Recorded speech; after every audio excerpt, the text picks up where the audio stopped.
प्रिय विद्यार्थियों, आज का हमारा टॉपिक है भारत के संविधान का निर्माण कैसे हुआ।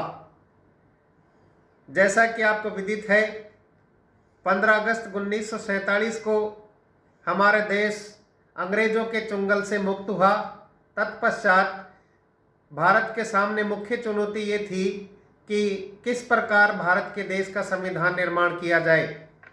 इस संदर्भ में मैं आपको बताना चाहूँगा, 24 मार्च 1946 को ब्रिटिश सरकार के 3 कैबिनेट मंत्रियों का प्रतिनिधिमंडल भारत आया, जिसे कैबिनेट मिशन नाम दिया गया, जिसका उद्देश्य था भारत के निर्वाचित प्रतिनिधियों व देशी रियासतों के साथ वार्तालाप कर संविधान निर्मात्री सभा का गठन करना व अंतरिम सरकार की स्थापना करना था। कैबिनेट मिशन योजना के अनुसार जुलाई अगस्त 1946 में संविधान सभा के चुनाव हुए, जिसमें कांग्रेस के 208 सदस्य, मुस्लिम लीग के 73 सदस्य तथा all India schedule caste federation का एक सदस्य डॉक्टर भीमराव अंबेडकर एवं अन्य 14 कुल सदस्य 296 संविधान सभा के लिए चुने गए। 24 अगस्त 1946 को वायसराय ने अंतरिम सरकार की घोषणा की, जिसमें वायसराय परिषद के अध्यक्ष तथा पंडित जवाहरलाल नेहरू उपाध्यक्ष बनाए गए, जिसने 2 सितंबर 1946 को शपथ ग्रहण की। 9 दिसंबर 1946 में संविधान सभा की बैठक हुई, जिसकी अध्यक्षता डॉक्टर सच्चिदानंद सिन्हा ने की। इस सभा का मुस्लिम लीग व राजाओं ने बहिष्कार किया। 11 दिसंबर 1946 को डॉक्टर राजेंद्र प्रसाद को संविधान सभा का स्थायी अध्यक्ष चुना गया। सभा में 13 दिसंबर 1946 को पंडित जवाहरलाल नेहरू ने ऐतिहासिक उद्देश्य प्रस्ताव पेश किया, जिसे 22 जनवरी 1947 को संविधान सभा ने स्वीकार कर लिया। अर्थात पंडित जवाहरलाल नेहरू ने जो उद्देश्य प्रस्ताव पेश किया था, उसे 22 जनवरी 1947 को संविधान सभा ने स्वीकार कर लिया था। 22 मार्च 1947 को लॉर्ड लुईस माउंटबेटन वायसराय और गवर्नर जनरल बनकर भारत आए।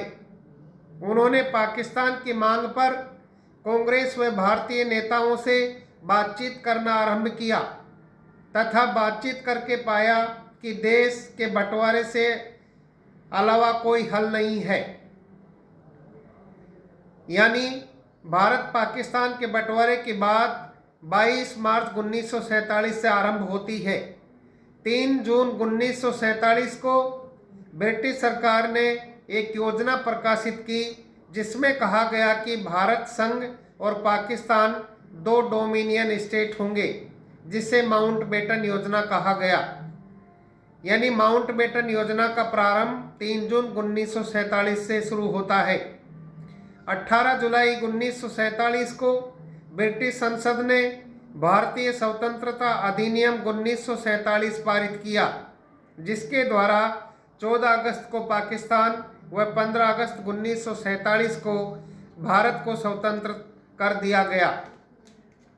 संविधान निर्माण के लिए 41 समितियां बनाई गई, जिसमें संविधान प्रारूप समिति प्रमुख थी।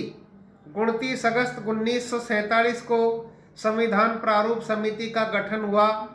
इस समिति में 7 सदस्य थे। डॉक्टर भीमराव अंबेडकर अध्यक्ष, अल्लादी कृष्णा स्वामी अय्यर सदस्य, एन गोपाल स्वामी अयंगार सदस्य, के एम मुंशी सदस्य, सैयद मोहम्मद सादुल्ला सदस्य, वी एल मित्रा सदस्य, डी पी खेतान सदस्य। बी एल मित्रा ने थोड़े दिनों बाद त्याग पत्र दे दिया। उनके स्थान पर एन माधव राव को सदस्य बनाया गया। पी डी खेतान की 1948 में मृत्यु के उपरांत टी टी कृष्णामाचारी को सदस्य बनाया गया। संविधान सभा के 11 सत्र और 165 बैठक हुई, जिसमें से 114 दिन संविधान सभा को संविधान के प्रारूप पर विचार करने में लगे। यानी संविधान सभा के कुल सत्र 11 हुए, 165 बार बैठक हुई और 114 दिन तक इस पर विचार किया गया। प्रारूप समिति की 141 दिन बैठक हुई। प्रारूप समिति के सम्मुख 7,635 संशोधन सुझाव गए, जिनमें से 2,473 संशोधनों पर विचार किया गया तथा 5,162 को निरस्त किया गया। संविधान सभा के निर्माण का कार्य 2 वर्ष 11 मास और 18 दिन में पूरा किया गया। अर्थात संविधान को बनाने में 2 वर्ष 11 मास और 18 दिन का समय लगा। भारत और पाकिस्तान के बंटवारे के बाद भारत की पुनर्गठित संविधान सभा में सदस्यों की संख्या 324 निश्चित की गई, जो 31 अक्टूबर 1947 को घटकर 299 रह गई।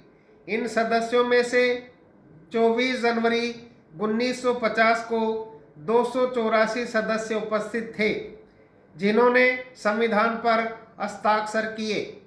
संविधान सभा ने संविधान को 26 नवंबर 1949 संविधान दिवस को अंगीकृत किया, जो 26 जनवरी 1950 गणतंत्र दिवस को लागू हुआ। अर्थात हमने भारत के संविधान को 26 नवंबर 1949 को अंगीकृत, अधिनियमित और आत्मार्पित किया। तत्पश्चात 26 जनवरी 1950 से हम गणतंत्र दिवस मनाते आ रहे हैं। मूल संविधान में 22 भाग, 395 अनुच्छेद और 8 अनुसूचियां थी, जबकि वर्तमान में अनुसूचियों की संख्या 12 तथा परिशिष्ट 1 से 5 हैं तथा 102 संशोधन किए गए हैं। आज यह दुनिया का सबसे बड़ा लिखित संविधान है।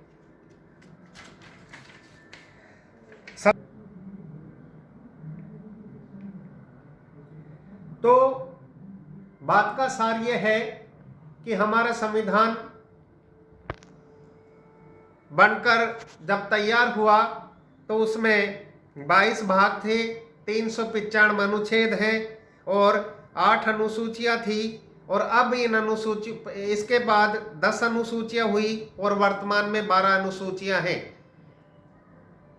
संवैधानिक इतिहास की जहाँ तक बात है, इस संदर्भ में मैं आपको अवगत कराना चाहूँगा कि भारत के संविधान के सिद्धांत निर्धारित करने के लिए मोतीलाल नेहरू की अध्यक्षता में एक समिति बनाई गई, जिसने 10 अगस्त 1928 को अपनी रिपोर्ट पेश की, जो नेहरू रिपोर्ट के नाम से प्रसिद्ध है, जिसे संविधान सभा में ज्यों का त्यों शामिल किया गया।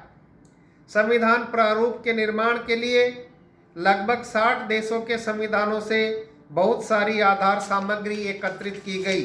अर्थात जब भारत का संविधान निर्माण की कहानी चल रही थी, तो हमारे देश की संविधान निर्मात्री सभा ने विभिन्न देशों के संविधानों का अध्ययन किया और उन देशों से विभिन्न प्रकार के नियमों को अध्ययन करने के तत्पश्चात भारत के संविधान में सम्मिलित किया। डॉक्टर अंबेडकर ने प्रारूप की कुछ आम आलोचनाओं का जवाब देते हुए कहा कि मुझे यकीन है कि अन्य देशों के संविधानों का अंधानुकरण करने का जो आरोप लगाया गया है, वह संविधान का पर्याप्त अध्ययन न किए जाने के कारण लगाया गया है।